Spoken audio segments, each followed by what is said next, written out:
Hi friends, welcome to my channel. నిన్న వీడియోలో చెప్పాను కదా, సండే స్పెషల్ రాయలసీమ కిచడీ చేసుకున్నామని చెప్పి ఆ రెసిపీ మీకోసమే ఈరోజు పోస్ట్ చేస్తున్నాను, చూసేయండి. దానికోసం ఫస్ట్ 1 గ్లాస్ రైసు, పావు గ్లాస్ పెసరపప్పు తీసుకొని 1 గంట సేపు నానబెట్టుకోండి.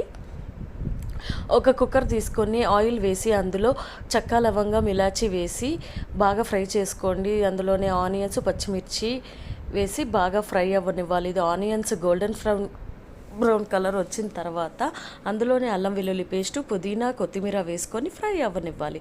అది బాగా ఫ్రై అయిన తర్వాత అందులోనే పసుపు, ఉప్పు, టమాటోలు వేసి బాగా మగ్గనివ్వాలి. అది బాగా మగ్గిన తర్వాత 1కి 2 గ్లాసుల నీళ్లు పోసుకొని వాటర్ రోలింగ్ బాయిల్ అయ్యేంత వరకు ఉడకనిచ్చి అందులోనే నానబెట్టుకున్న రైస్ వేసుకొని 2 విజిల్స్ వచ్చేస్తే కిచడీ రెడీ అండి. సూపర్ యమ్మీగా ఉంటుంది, ట్రై చేయండి.